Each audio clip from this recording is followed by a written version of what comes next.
Guys, good evening. So, ayan. Ito ang sambag-sambag. Ayan ang sampasampalukan sa Tagalog. Ito po ang lagi niyo tinatanong sa akin.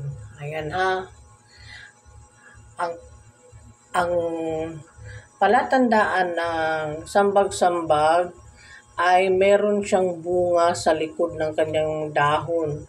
So kung napapansin or nakikita nyo yung maliit na parang butil dyan, ayan ayan siya, nasa nasa thumb ko.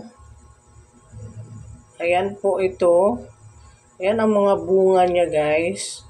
So ito po ang palatandaan ng sambag-sambag o sampasampalukan. Ayan siya. Ang dami niyang bunga guys. Nasa likod ng dahon. Hindi ko lang pangit ang camera ng cellphone ko. Ayan. So, nabubuhay po ito siya kahit nakababad lang dito sa tubig. So, kinuha namin to kaninang hapon doon sa Naga City, Cebu. No? Doon sa malapit sa station, sa police station. Ayan po guys, so ang bunga niya guys, nasa likod ng dahon niya. So, ngayon, nagpakulo ako. So, sa sunod na araw naman yan. Nagpakulo ako guys bago ako matulog kasi kakauwi lang namin galing sa Naga Police Station. Nagpakulo ako ng sampasampalukan na may kasamang sinaw-sinaw. Ayan guys, ito ang sinaw-sinaw yan.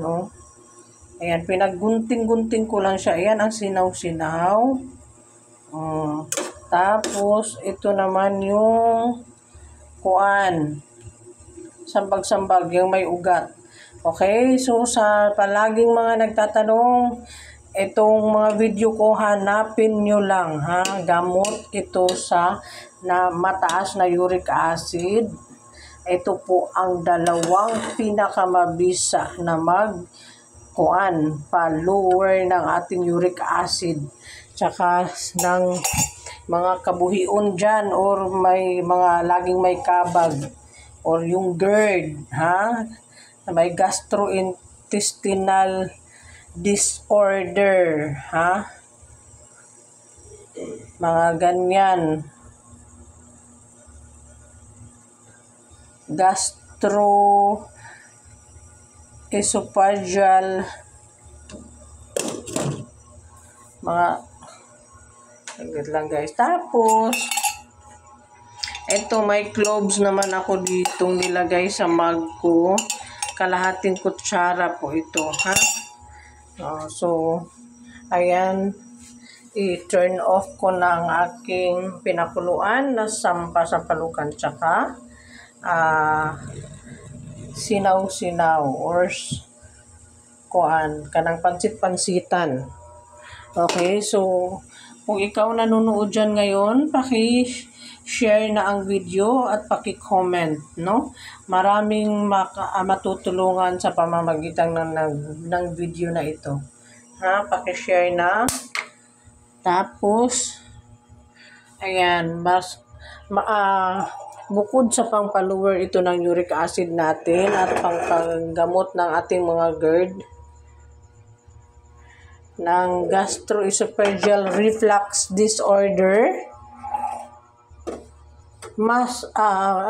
marami pang mga ibang karamdaman ang maaring magamot nitong ating nilaga na sampasampalukan. So, kung mayroon kayong strainer, pwede nyo pong gamitan ng strainer, ha? So, ako, umiinom ako nito at least 3 beses sa isang araw kapag nasa bahay. Pero siyempre, pag nasa labas naman tayo, kung may tira naman, binabaon ko. Kung may lakad tayo, maka 2 beses lang tayong nainom. Ito, no? So, ayan, pwede nyo pong gamitan ng strainer.